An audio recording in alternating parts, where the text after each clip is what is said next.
Well, folks, welcome to the 10 Amazing Facts live stream about extinct animals. I hope the sound and picture are not too bad. I don't have the world's best setup, but hopefully you can hear and see me. Our first fact is going to be about Tasmanian tigers. The Tasmanian tiger, also called Tasmanian wolf, was neither a tiger nor a wolf, but a marsupial, and closely related to the Tasmanian devil. The last known Tasmanian tiger died in 1936, but hundreds of unconfirmed sightings have spurred investigations into whether the animal still lives on.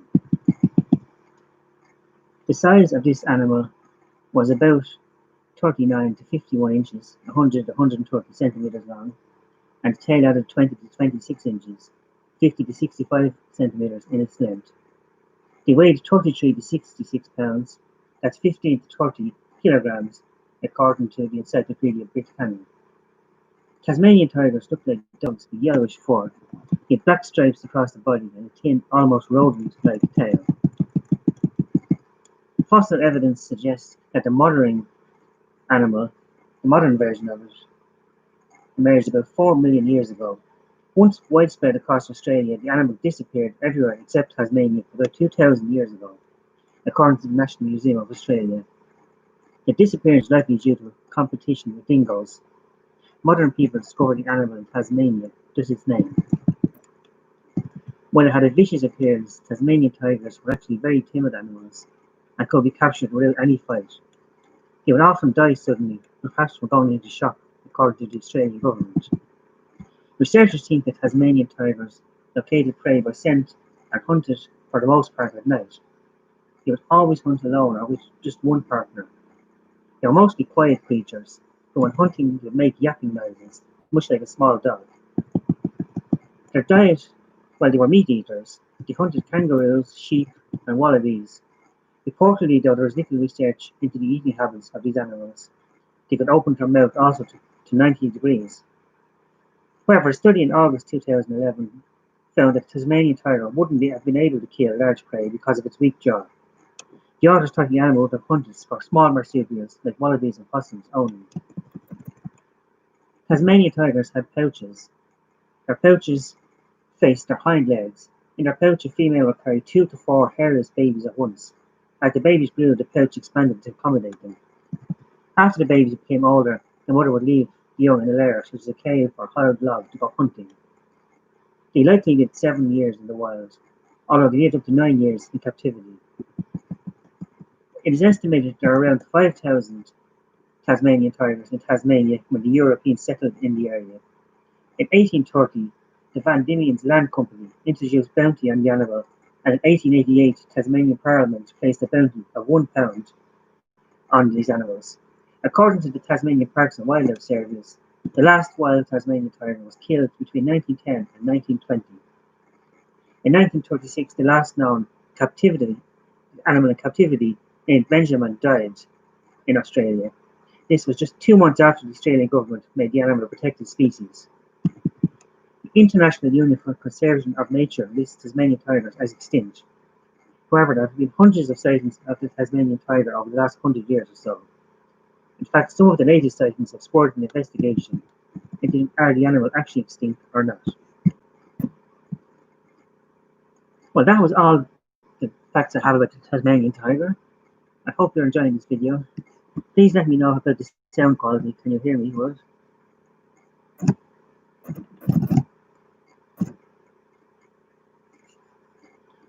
I hope my voice doesn't sound too bad either. This is my first time live streaming, so I don't have much experience doing this, I'm afraid.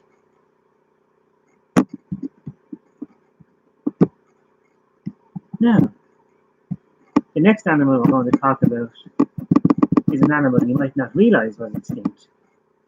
We're going to talk about the passenger pigeon. Did you realize this animal was extinct? Unfortunately, yes, it is. So we're going to talk about the passenger pigeon in just 1 second.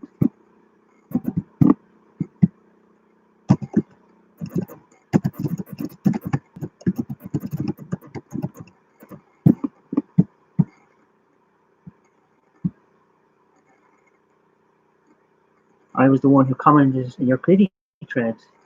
Yes, I believe I did do that.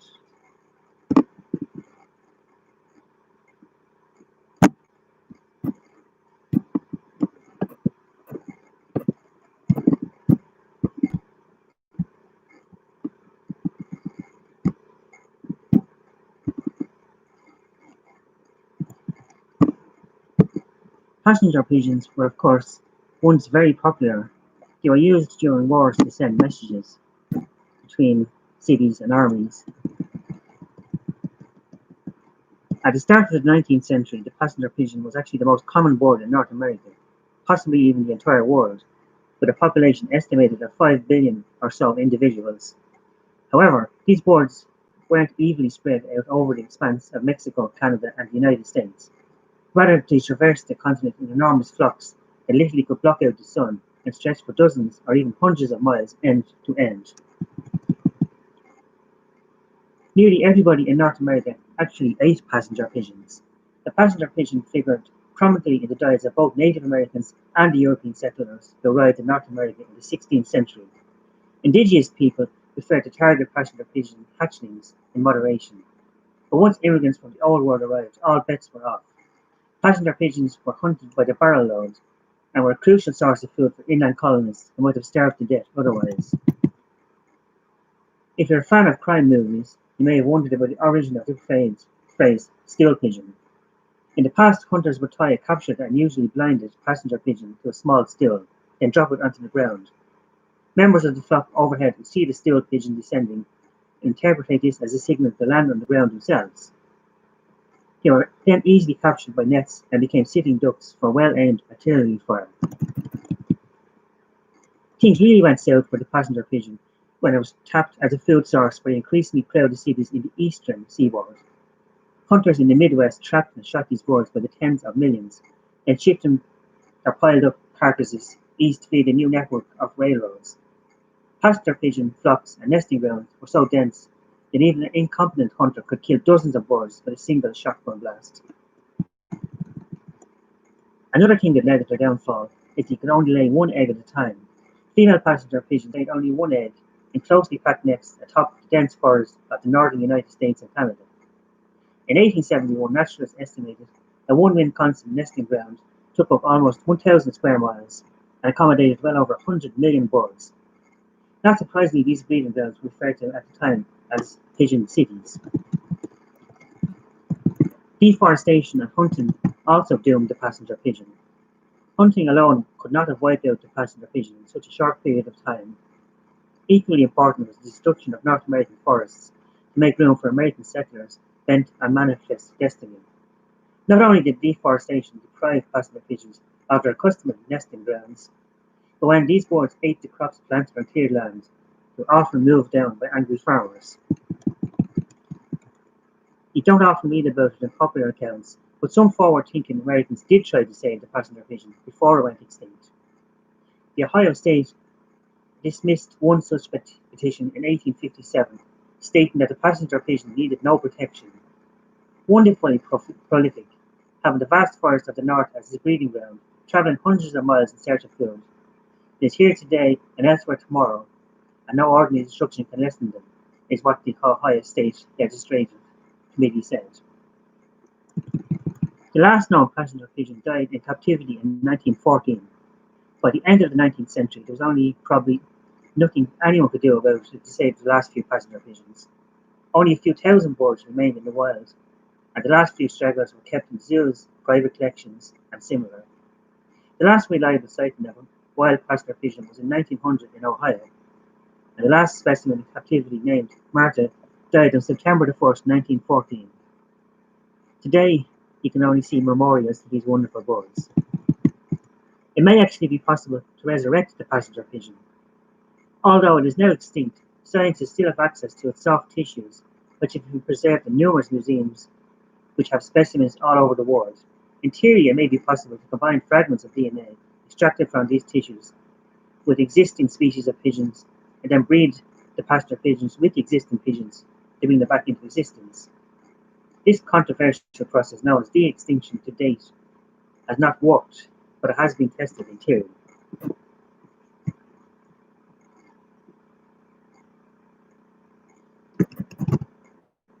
Well, that's all I have about passenger pigeons. Now we're going to talk about something else. I hope you're enjoying the stream. Hope you can hear me well.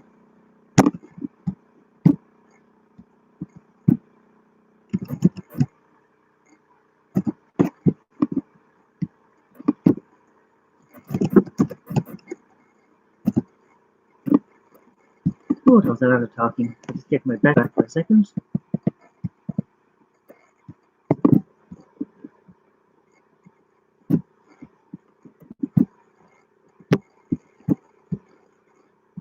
And now, the next extinct creature on my list is the dodo. Of course, you probably heard of the dodo. I mean, who hasn't heard of the dodo? But what do you actually know about this bird? Do you know anything at all about the dodo? Well, here's some facts you might want to know about it.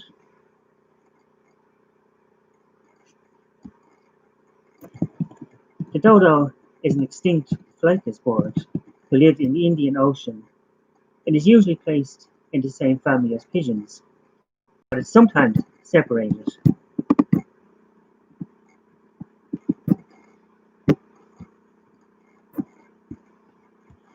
You're probably wondering, why could the dodo not fly? Well, there's an interesting fact behind why the dodo couldn't fly, but I'll get to that in a minute. First, I'm going to tell you about where did they live.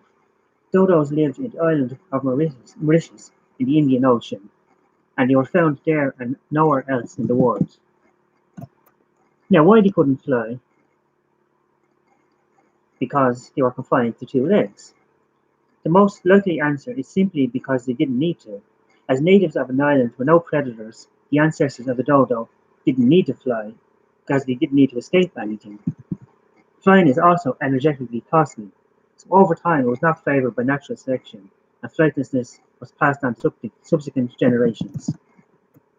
The last confirmed sighting of a dodo was in 1662, by which time they were very rare.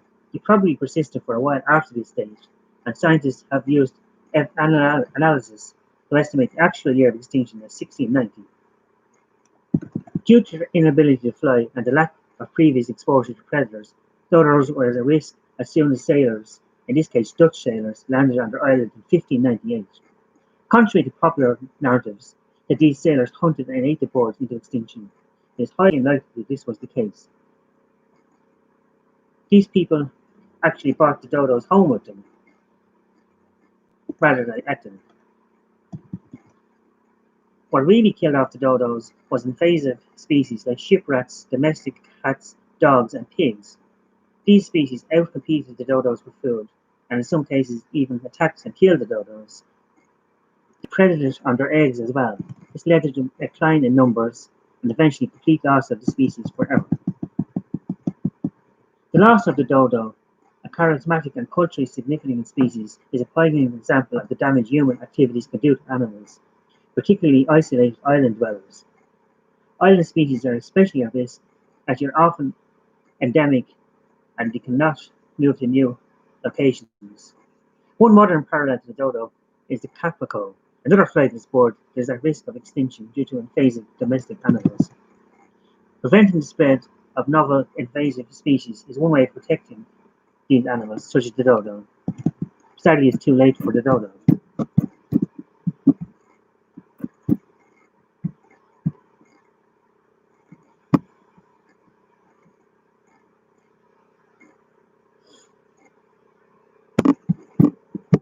When did the dodo go extinct?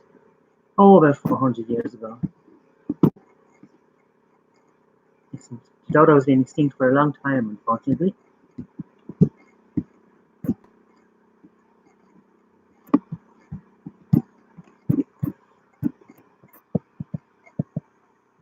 Now we're going to talk about another new animal. This one is a bit different. We're going to talk about the giant sloth. Have you ever heard of this animal?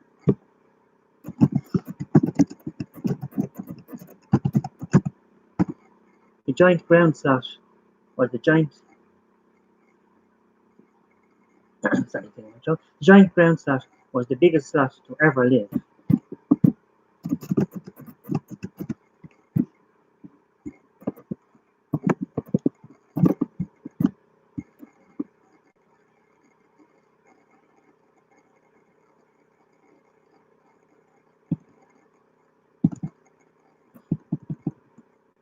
Now, today there are 6 living species of sloths. They're usually found dangling from tree branches, or going viral here on YouTube. But sloths used to be a lot more diverse and a lot bigger. The extinct ground sloths pursued all sorts of different lifestyles. They came in just about every imaginable shape and size you could think of. These sloths were much, much bigger than what you can see today. Believe it or not, the largest sloth was actually the size of an elephant. The giant elephant-sized sloth was called Megathorium, which means giant beast, which is of course a fitting name for such a large sloth.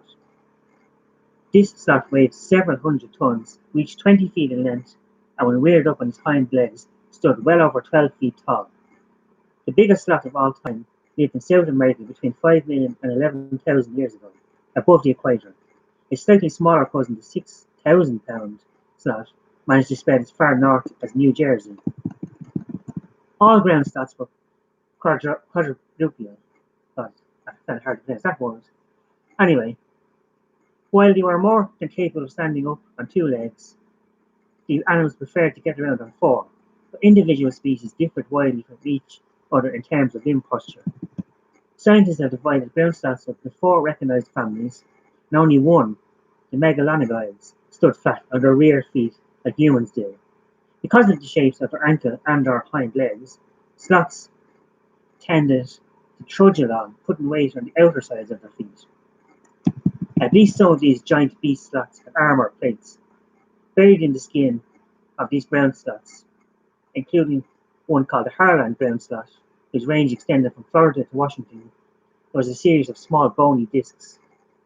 These little knob-sized bony discs were mostly clustered around the back and shoulders and neck. They would have acted like protective chainmail. That trait isn't all that unusual, actually. Some modern animals, such as armadillos and some crocodiles, still use these type of bones as protection. Many of these giant sloths were tripods. For some animals, standing on 2 legs required some extra stability. Whenever a ground sloth did this, its giant muscular tail would act like another leg, helping support its considerable body weight. Currently, 4 different species of sloth are recognized. The most famous is Megalonygus jeffersoni, which is actually named after ex-American President Jefferson. On March 2008, West Virginia recognized this animal as its official state animal. Just like everything else, humans probably ate the giant sloth. What killed off the giant sloth? Homo sapiens. They usually get a big chunk of the blame. Scientists have long speculated the humans killed and devoured giant ground sloths, but for many years there's no physical evidence to support this idea. Then in 2008, incriminating scars were found on the femur of an Ohio ground sloth. The 13,000-year-old fossil is riddled with 41 unusual cuts that appear to be left by man-made tools. Archaeologists point out, we never know for sure if early Americans killed this animal off, or merely scavenged its remains. The only thing that is clear, he said, is that humans definitely used tools to cut this animal open and cut off its limbs. There are also sloths that are like iguanas. These Peruvian herbivores, which lived up to 8, maybe 4 million years ago, dove into the ocean for their supper. Yes, these sloths swam and ate fish. Also, they ate seaweed. Over time, evolution fitted these sloths with increasingly dense ribs and limb bones. Therefore, younger species were less buoyant and probably more aquatic, and they started living permanently in the sea.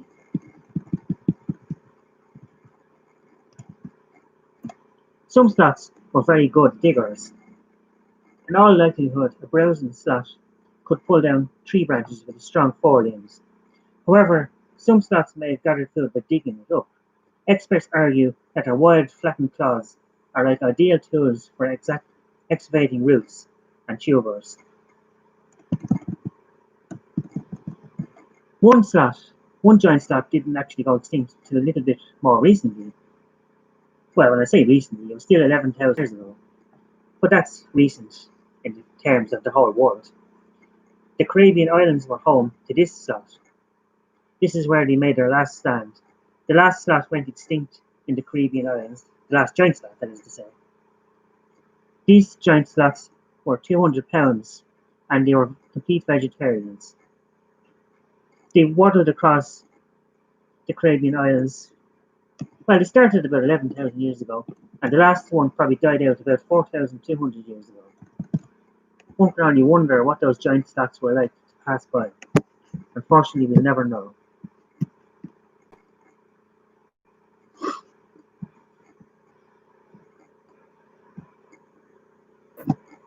Yes, people seem to like my, well, videos on dinosaurs, iguanas, things like that. And I do have an idea to make a video about turtles, actually. Well, it's not so much about turtles. My video idea was about turtles and tortoises. I was going to mix it up a little bit. But that's definitely on my list of things to do.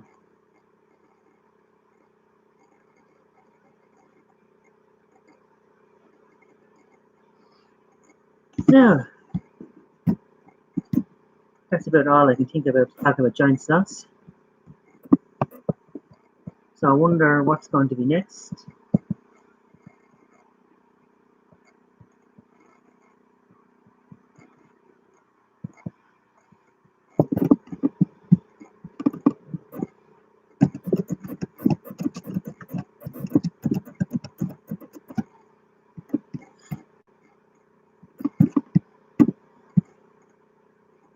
Don't mind me being a bit silent sometimes when I try to think about what to talk about. There's so many different animals I can talk about. I'm trying to decide which one you might like to see.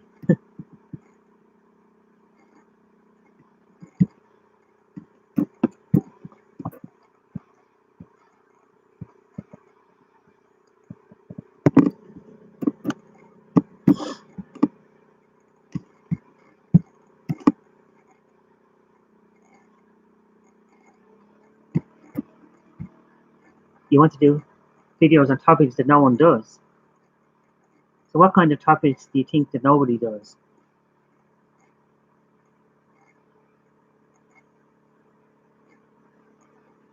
Most people on YouTube do games, of course, but I don't really do gaming. I'm not really into that. Submarines? Submarines is not a bad idea, actually. I could do a video on submarines, yes. That's true.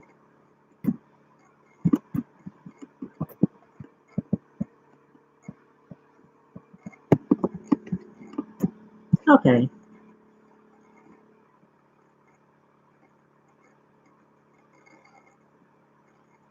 Lucid dreams? Hmm. Oddly enough, I do have lucid dreams sometimes. I actually find it very easy to control my dreams, and I rarely have nightmares.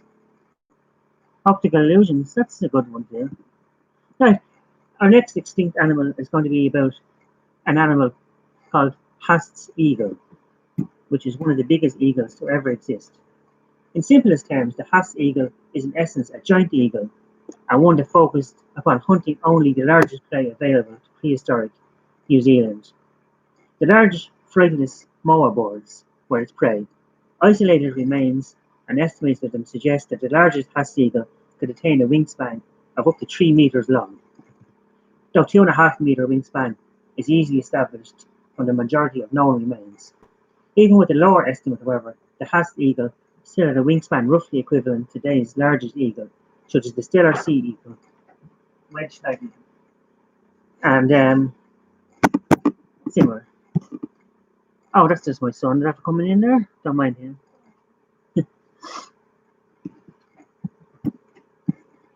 He probably didn't know I was live streaming the video there.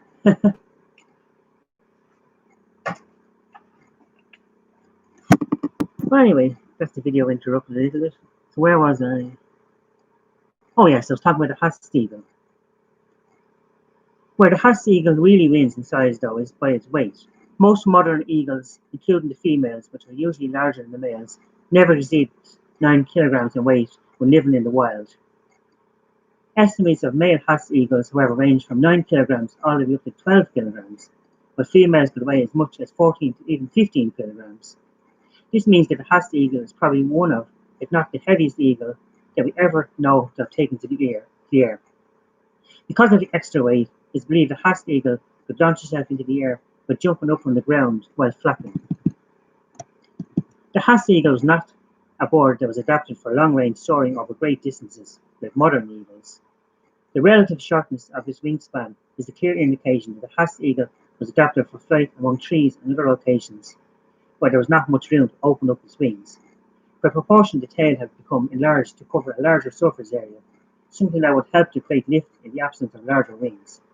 A large tail would also allow for more stable and maneuverable low-speed flight, and would have enabled Hass eagles to have an exceptional ability for tight turns while flying amongst trees. The Hass eagle is also credited as having larger jaws than most modern eagles, as well as possessing several long talons on its feet. The talons of the Hass eagle are noted as being similar in form to those of the harpy eagle. These talons were between 49 to 61.5 millimeters long for the front toes, while the talon of the hallux, which is the rear toe, it's opposable to the others, was up to 110 millimeters long. It was these talons that would have been the primary killing weapons of the individual eagle.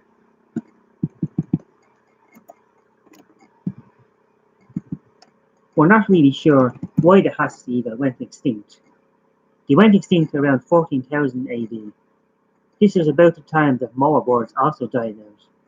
So it is not inconceivable to think that the Hass eagle might not have survived because its primary food source also died out, especially if they did not have access to much other similar food in their local area.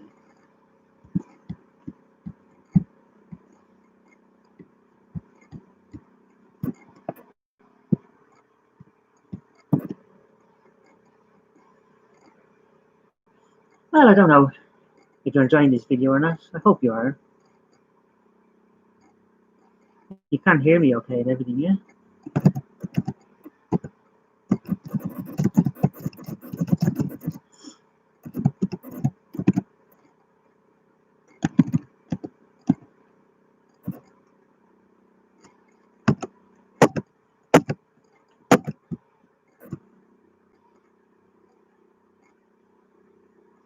No, I don't know anything about the third eye. What is the third eye? I also can't believe I have 3 viewers on my very first live stream video. Well, 2 viewers now. I don't know anything about the third eye. Never heard about it. I can research it, yes. I can make a video about it if it sounds interesting.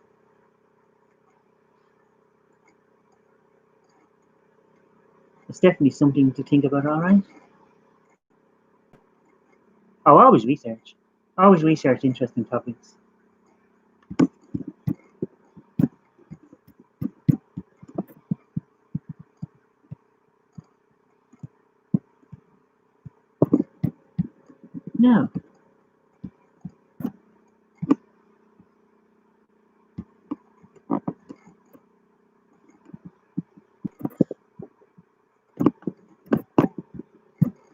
Now, we talked a bit earlier about a kind of a tiger.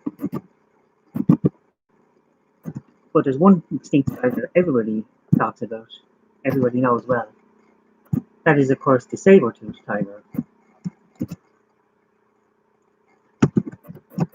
But what do you actually know about the saber-toothed tiger? Do you know anything about this giant tiger?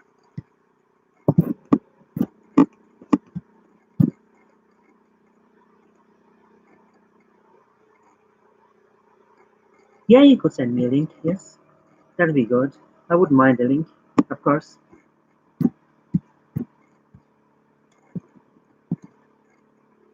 The saber-toothed tiger, which is also known as the Smilodion, is one of the most popular prehistoric animals for a reason. This mammal that once lived in North and South America was the dominant predator on the grassland plains and open woodlands about 2.5 million years ago, up to about 10,000 years ago. As a result of climate changes and lack of food, that is to say, the extinction of large herbivores, saber-toothed tiger vanished from the planet at the end of the Ice Age approximately 10,000 years ago. Saber-toothed tiger was slightly shorter but much heavier compared with a modern lion. It was able to reach 79 to 98 inches in length, 150 to 661 pounds of weight approximately. Despite his name, saber-toothed tiger was not a tiger. That might shock you. This prehistoric animal is only very distantly related to modern lions, cheetahs, and tigers, and similar animals. Saber-toothed tiger was covered with a thick coat, probably being yellowish beige colour, more like lions. It had a thick neck, broad chest, muscular body, short thick legs, and a short tail. It is best known by its large 7 to 12-inch long curved canine teeth. Researchers have discovered that the teeth of a saber-toothed tiger had at least 2 times faster growth rate compared with canine teeth of any modern species of wild cats. Saber-toothed tiger was able to replace its milk teeth and develop fully grown canine teeth until the age of about 3 years old. They had very thick front legs that were used to immobilize the prey and to prevent it fighting back, and potentially it could even break its precious but brittle canine teeth. Saber-toothed tigers used these canine teeth to kill its prey by slicing the jugular vein and windpipe. Not the best way to go, is it? Deer, horses, camels, bison, even young mammoths were a favorite type of food of saber-toothed tigers. Skulls of prehistoric people with wounds that matched elongated canine teeth suggest saber-toothed tigers occasionally hunted primitive humans as well. This tiger was an ambush predator that waited for its victims hidden in trees, behind rocks, and anywhere that it could hide. Despite his huge canine teeth, saber-toothed tiger had a weak bite force, only one-third of the bite force of a modern lion. However, his jaws were able to stretch to 120 degrees, 2 times more bigger than the jaws of a lion. They were probably social animals. They were able to roar very loudly thanks to a bone called a hyoid bone in his throat and his mouth.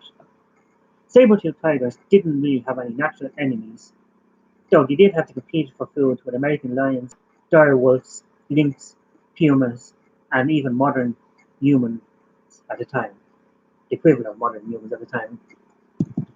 Spring was the most profitable period of year reserved for the mating of saber-toothed tigers. Researchers suggest that pregnancy probably lasted around 8 months. Like in modern wildcats, cubs were probably blind and helpless at birth.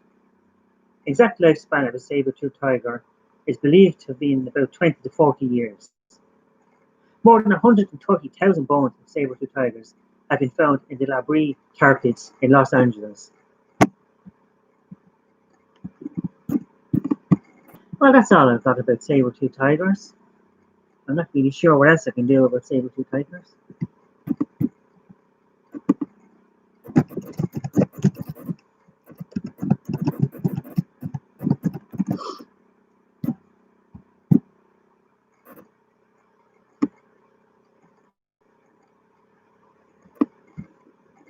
The sound is cutting out a little bit, isn't it?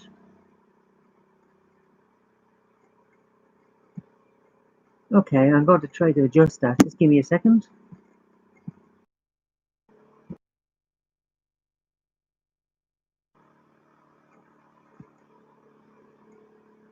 How about now? Sound is better? Or it could just be me that I'm not talking enough as well.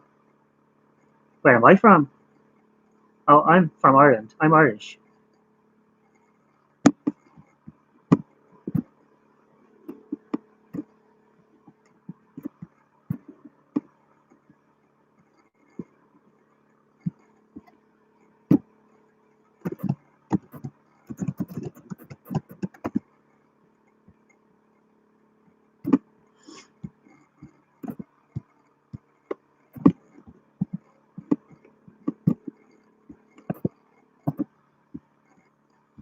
Sorry there, I've just stopped talking for a second.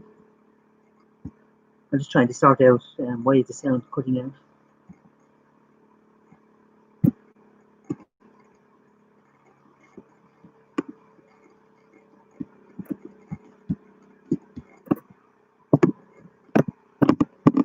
Okay, I'm just restarting the sound there, see if I can do it.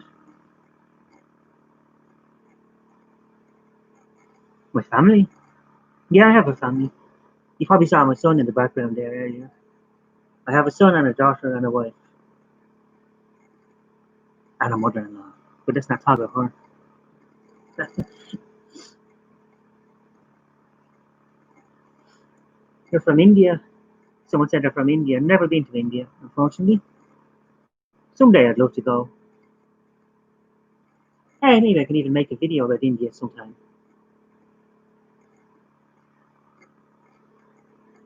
YouTube is very popular in India these days, isn't it? A lot of Indian people use YouTube, I believe.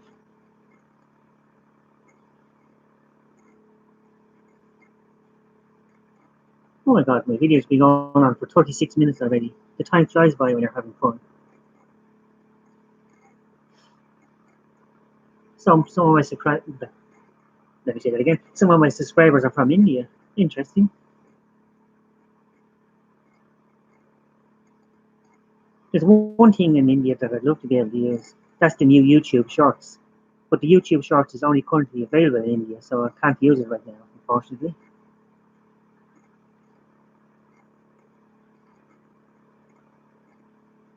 Yeah, I think a video about India will probably get millions of views on it. Well, if I made it interesting, guys. I wouldn't get too many views if I didn't make it interesting.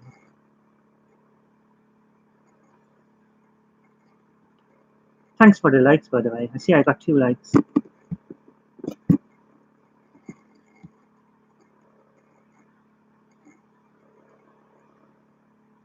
How's my accent, my Irish accent? It's not too hard to understand, is it?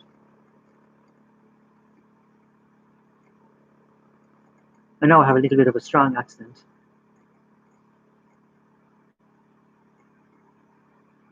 Not 2, it's 3. I don't know, I can only see 2. Maybe it didn't update for me yet.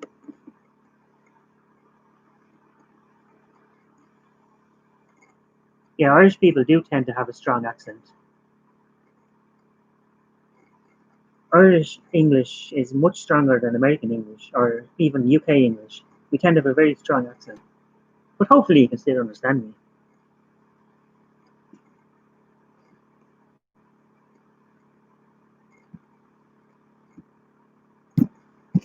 Now, the next animal we're going to talk about is an animal called auroch. This is an extinct wild ox that used to live in Europe, from which modern cattle are probably descended. The aurochs survived in central Poland until about 1627. They were black, stood 1.8 meters, 6 feet high at the shoulders, and had spreading forward curving horns. Some German breeders claim that since 1945 they recreated this race by crossing Spanish Viking cattle with longhorns and cattle of other breeds. Their animals, however, are much smaller, and while they resemble the aurochs, they do not have similar genetic constitutions at all. The name auroch has sometimes been wrongly applied to the European bison, but this is not a similar animal at all.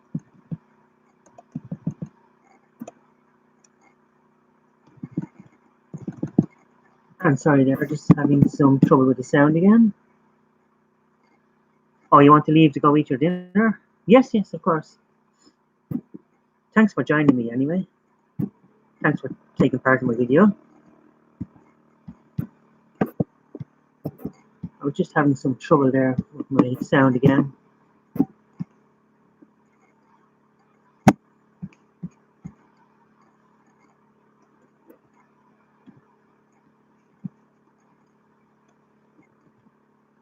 Anyway, an interesting fact about auroch is that this animal evolved in India some 2 million years ago and migrated into the Middle East and further into Asia and reached Europe about 250,000 years ago. They were once considered a distinct species from modern European cattle, but more recent research has rejected this distinction. The South Asian domestic cattle, which is called zebu, descended from a different group of aurochs from the edge of the well, it was a desert somewhere in India, but I'm not exactly sure where it was. This would explain why Modern cows are slightly distinct from aurochs. At one time, there existed three auroch subspecies.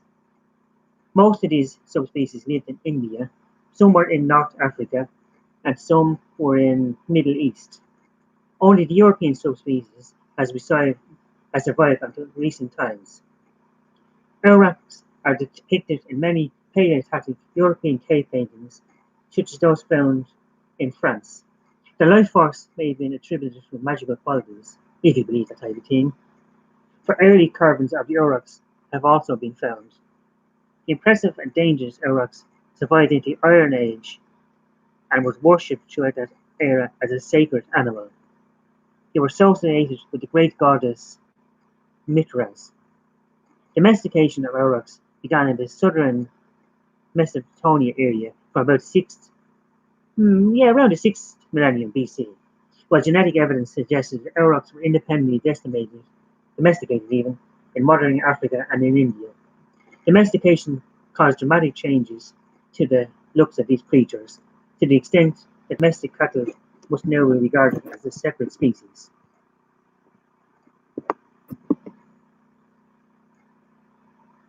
The last recorded live aurochs, which were both female, died in 1627 in Poland. Unfortunately, this giant cow is no longer with us.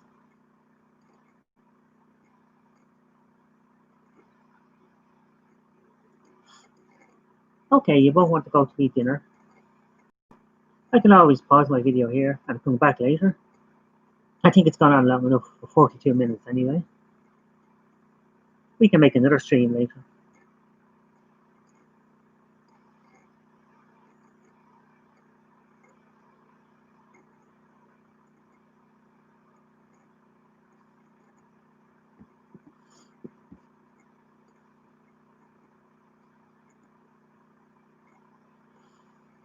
Or we could just hope that more people come along.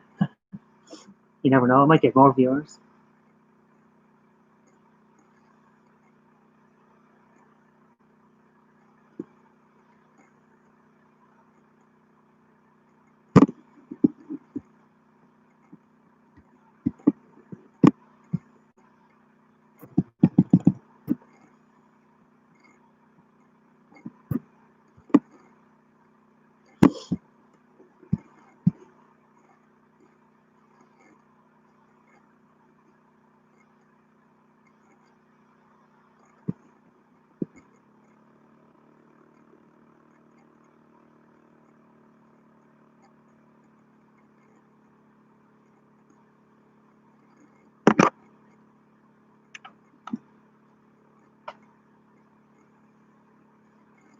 Oh, you're still here. I wasn't sure you were still here or not. No, I was just waiting.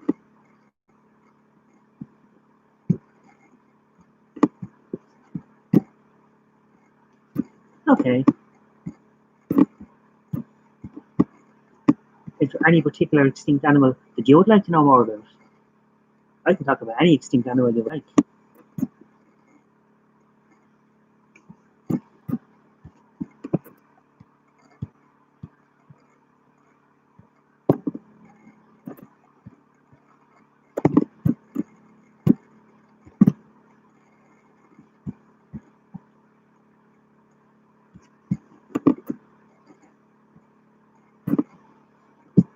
Here's an animal. Here's an animal you may not have known was extinct. I'm not going to talk too much about this one because it's a modern animal that you know about anyway. Did you know the great white rhino was extinct? The last two rhinos died in March of 2018. So no more white rhinos exist. The entire species is now extinct.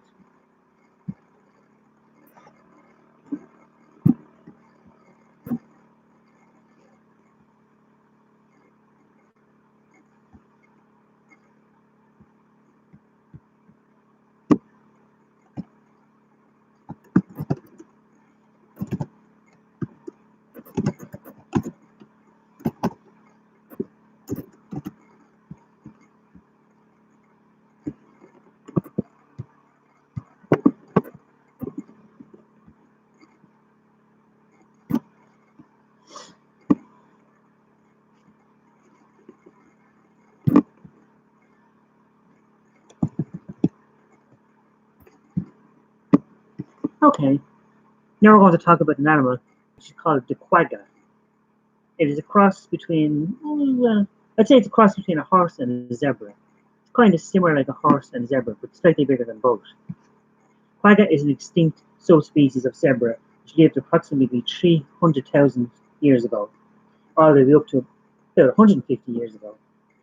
From the late Plesiothonic period up to the modern period, it was scientifically described and named Iguas quagga, Peter Boatard. It is commonly just called the quagga, which is pronounced quagga, if you want to pronounce it correctly, a name, a name that refers to the sound of its call. If you see a quagga picture, you'll notice it much resembles a modern zebra, a zebra that has stripes on its head and neck, but doesn't have any stripes on its brown posterior. However, scientists have been able to examine the DNA of this animal and have concluded that it is not a direct relative of the African plain zebra at all. It's a subspecies that diverged from modern zebras 300,000 years ago and became its own distinct species. Quaggas were about 4 feet long, 4 feet high, weighed around 500 pounds, which made them a little smaller than plain zebras, but are usually 5 feet high and weigh 1,000 pounds. They are also shorter than plain zebras, with plain zebras being twice as long. An interesting fact about the quagga was that it didn't have the greatest of dispositions. It was an animal that was very skittish, and if cornered, was prone to biting anything close to it. Modern zebras actually do that as well, which is probably why quagga or zebras were never very successfully domesticated as modern horses were. Quagga went extinct because of humans, not surprisingly. South African settlers loved to hunt these animals for its meat and its coat. Some settlers tried to domesticate these animals, having them do everything from pulling carts to herding sheep, but when they found these animals were ill-suited for such endeavours, they were subsequently shot. Other quaggas were shipped off to zoos all over the world. The last living quagga was a zoo animal that died in 1883 in Amsterdam Zoo. There is a de-extinction program, much like the one I mentioned earlier, that is taking place in South Africa. In 1987, this program was started by nationalists who was attempting to backbreed the population of plain zebras. It is controversial. Some scientists say that even if successful, the resultant animals won't be quagga, but will simply be zebras that look a bit like them.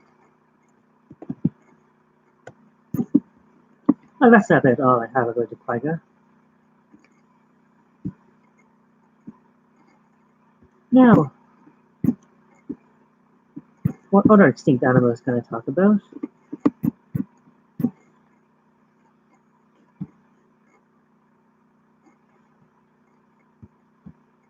Okay, maybe I have an idea.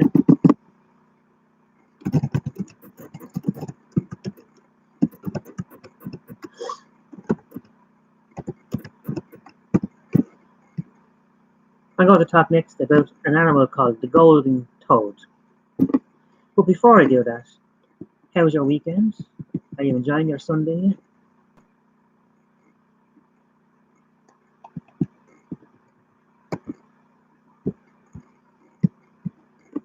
I know most of you are in India, most of my current viewers, but I don't really know what time is it in India now. It's what time is it here? It's about 5:15 in the afternoon here in Ireland.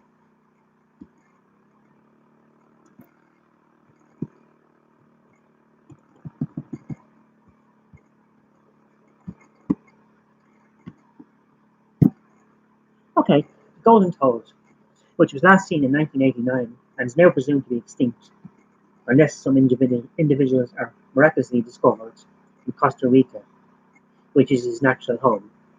The golden toad has become a kind of mysterious worldwide decline in amphibian populations. The golden toad was discovered in 1964 by a naturalist visiting a high-altitude Costa Rican cloud forest. The bright orange, almost unnatural colour of the males made for an immediate impression, although the slightly larger females were much less ornate.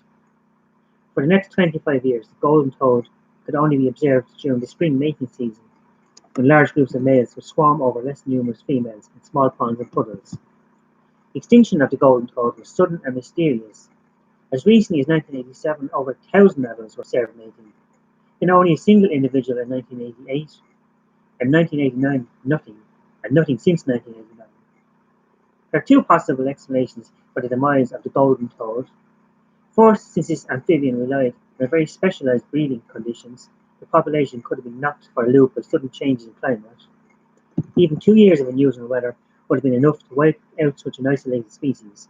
Second, it's possible that the golden toad succumbed, succumbed to the same fungal infection that has implicated amphibian extinctions around the world.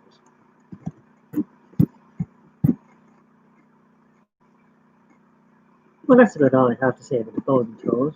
There's not a lot to say about that, you know.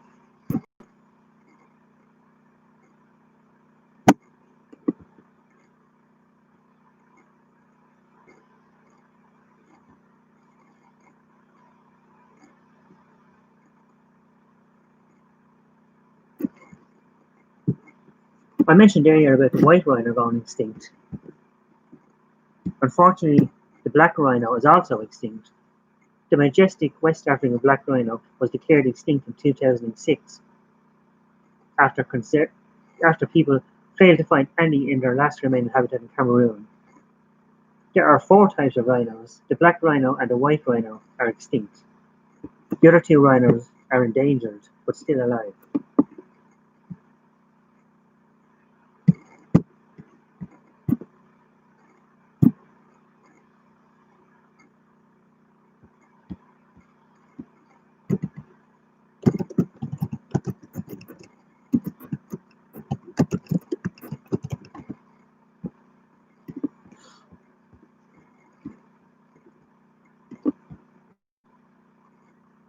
Okay, that about does it for extinct animals. I'm going to wrap up this stream now, but I'll be back up with another stream later on. I hope you really enjoyed this stream, and I'll talk to you later. Okay, have an amazing day. Take care.